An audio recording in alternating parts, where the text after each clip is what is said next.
चिदानंद साकार पीतवरण शोभित तनु पूर्ण जगदाधार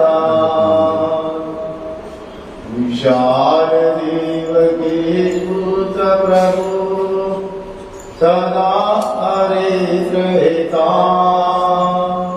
केवल जिनके सिमरण से भस्म होते सब मानते जाना है।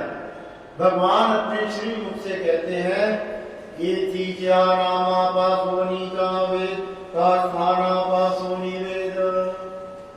हमारे नाम आत्मा स्थान दोनों से ही वेद होता है। भगवान श्री चक्रधर स्वामी जी ने एकांती काल में जिस समय भगवान भोगराम में थे, जिनके घर में लाल रंग के विशेष हैं, लाल रंग की मूर्तियां हैं, तो समझ लेना ये भोगराम अर्थात राम के कई विशेष है। और भगवान श्री चक्रधर स्वामी जी ही संबंधित है, इसमें कुछ भी संशय नहीं है। ठाम पढ़ने से बोलो श्री चक्रधर महाराज जी के पवित्र सेवा संबंधों को मेरा दंडवत प्रणाम।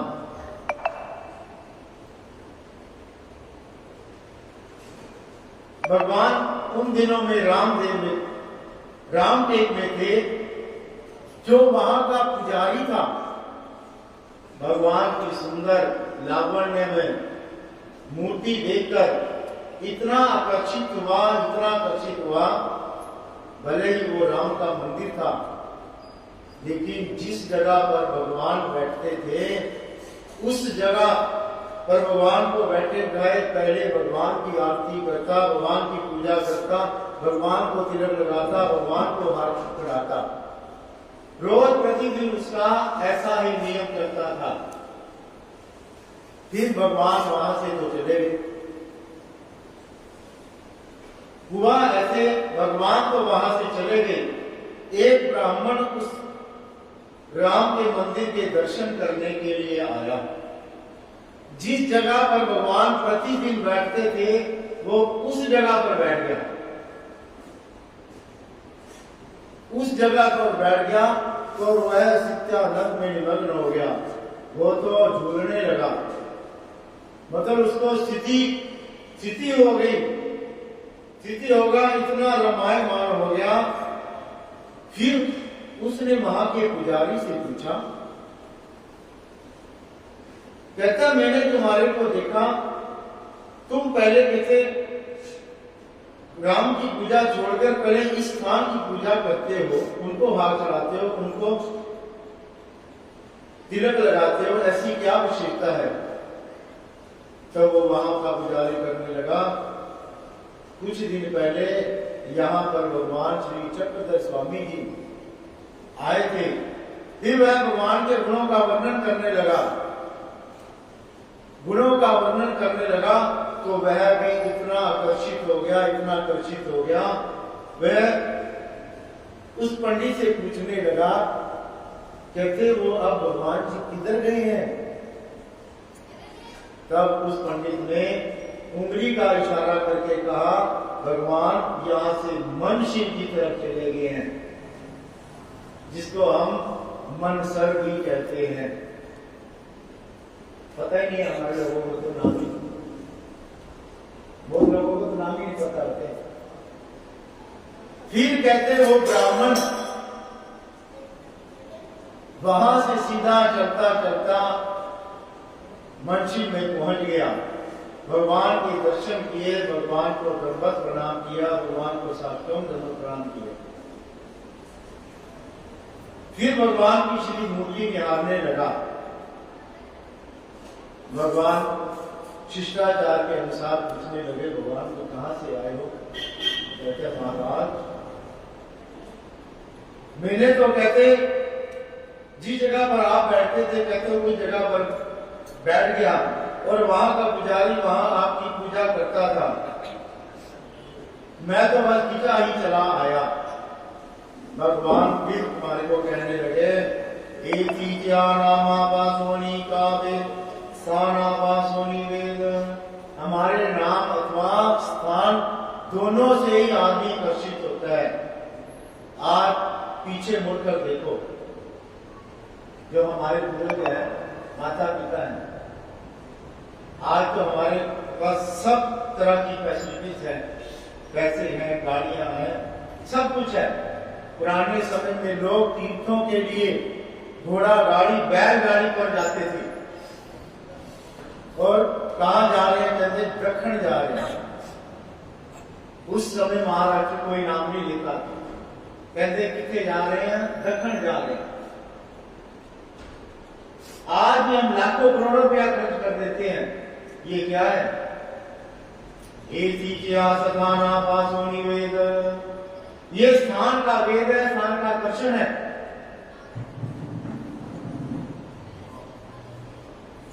कल एक और बात हुई थी,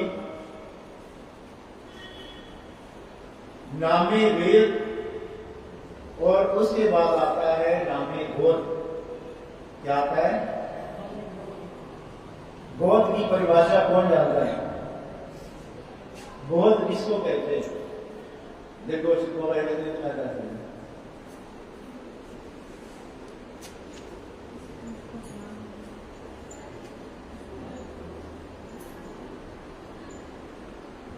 वो देखो सोनिया से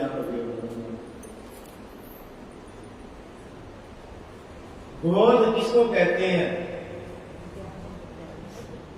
ठीक है, ज्ञान हो, अन्य ज्ञान भी तो हो सकता है, कपड़े कई का भी ज्ञान हो सकता है, गाड़ी चलाने का भी ज्ञान हो सकता है। ज्ञान किस चीज का?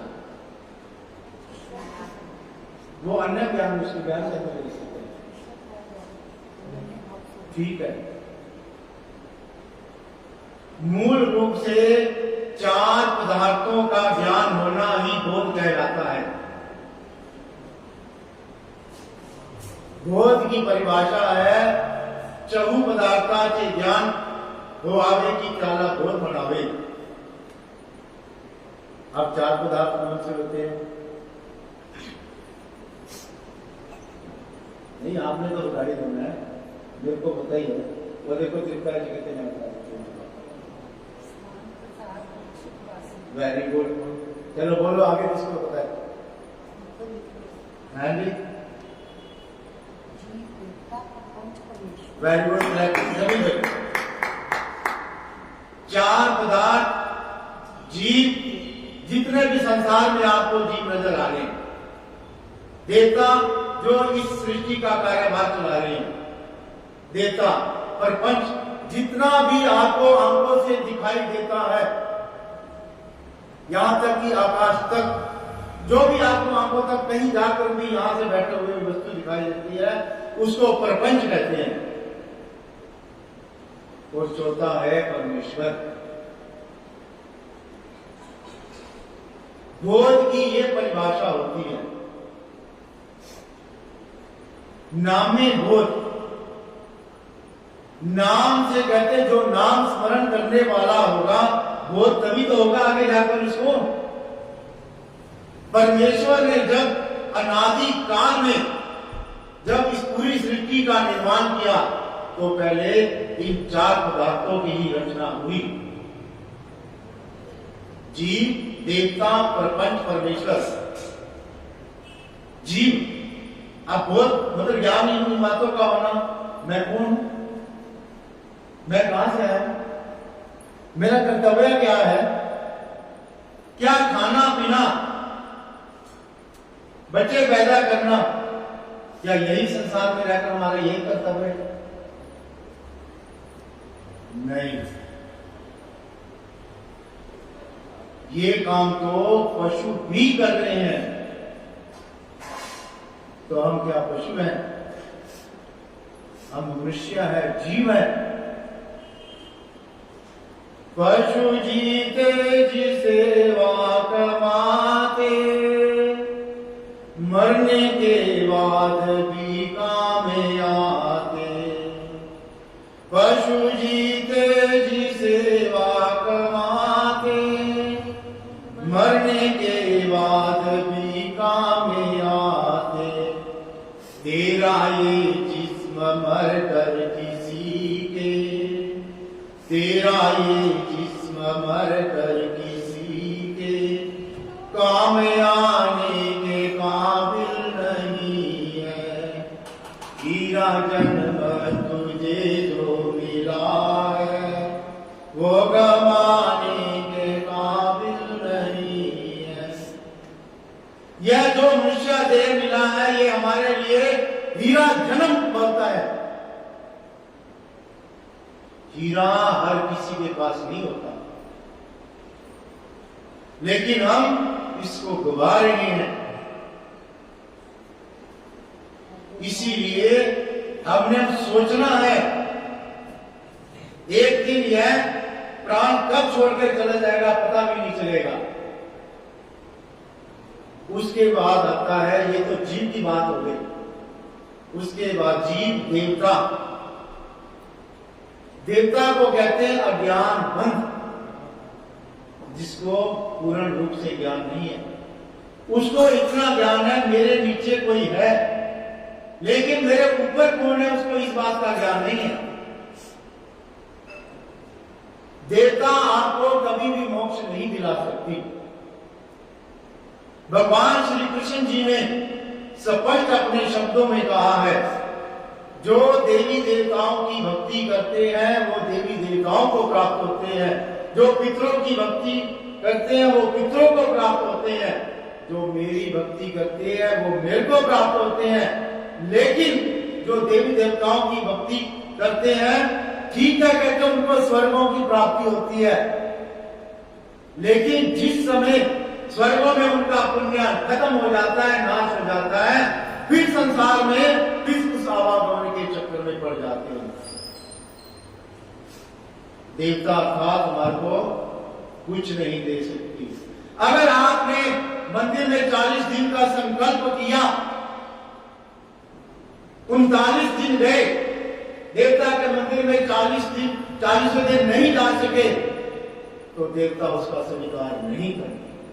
लेकिन परमेश्वर दयालु है, कृपालु है, दयालु है। आपने जितना भी किया उसका भगवान स्वीकार करते हैं। राजा पांडु, पांडवों के पिता, द्वापर युग का धर्म था 100 यज्ञ करने। उसने 99 यज्ञ किए, केवल एक यज्ञ ही बचा था। फिर एक दिन ऐसा आया, अर्जुन के साथ भगवान श्री कृष्ण जी जा रहे थे स्वर्गों में, तो भगवान कहते हैं अर्जुन इस पौड़ी पर काम मत करना। कहते क्यों भाई? कहते यहां पर तेरा पिता नर्क भोग रहा है, जड़त्व का दुख भोग रहा है, मतलब पत्थर में कीड़ा बनकर। नर्क कितने जटिल होती है, कैसे कैसे थी आप देख लो। आपने देखा होता है अमरूद पेड़ के ऊपर लगा होता है, लगे लगाए पेड़ के ऊपर कीड़े चले, उसके अमरूद अंदर पड़ जाते हैं। क्या है? देवता नर्क भगवा रही है, सिर में जुए कहां से आ जाती है? बाहर से आती है। सब्जी 4 दिन आप जूस ना करो, सब्जी के अंदर कीड़े पड़ जाएंगे। चौगाठे के अंदर दीमक लग जाती है। ये क्या है? बरसातों के दिनों में जमीन से ऐसे कीड़े निकलते हैं, कुछ ही समय उनका जीवन होता है, बाद में वो मर जाते हैं। ये सब 84 लाख दुनिया में होते हैं। लाख 84 जन्मों के बाद कहीं मिलता है मनुष्य जन्म। लाख 84 जन्मों के बाद कहीं मिलता है मनुष्य जन्म। ओ मिलके मनुष्य जन्म फिर भी मुक्ति का न किया जतन। योनि देता जन्म नाम गवा, नाम जप ले घड़ी वो घड़ी, बीत जाएगा उम्र कई, नाम जप ले घड़ी वो घड़ी। ये समय, ये घड़ियां, ये वर्ष दिन ऐसे बीत जाएंगे पता भी नहीं चलेगा। हम एक एक क्षण कदम अपना कर रहे हैं, एक एक क्षण, एक एक घड़ी खत्म हो रही है। तो कभी बार बार कह रहे हैं, समझाने की कोशिश कर रहे हैं, कहते ये जीवन की घड़ियां कब खत्म हो जाएंगी पता भी नहीं चलेगा। ये तो हो गया, देवता हमारे को कभी भी मोक्ष नहीं दे सकती। फिर कहते हैं भगवान कृष्ण जी ने, जिसको राजसूय यज्ञ बोला जाता है, फिर वो यज्ञ करवा के तब जाके उस पांडु की मुक्ति हुई। मतलब देवता की भक्ति हम नहीं कर सकते।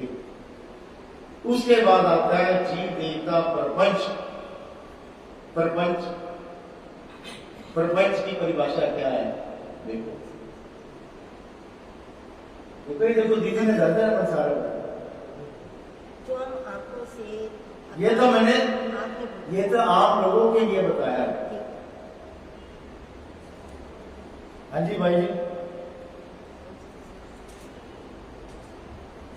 देखो खुद को हाथ खड़ा कर रहे पीछे नहीं, चलो देखो दीदी बताने लगे,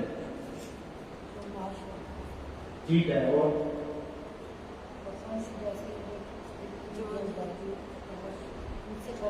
वेरी गुड, देखो एक बार फिर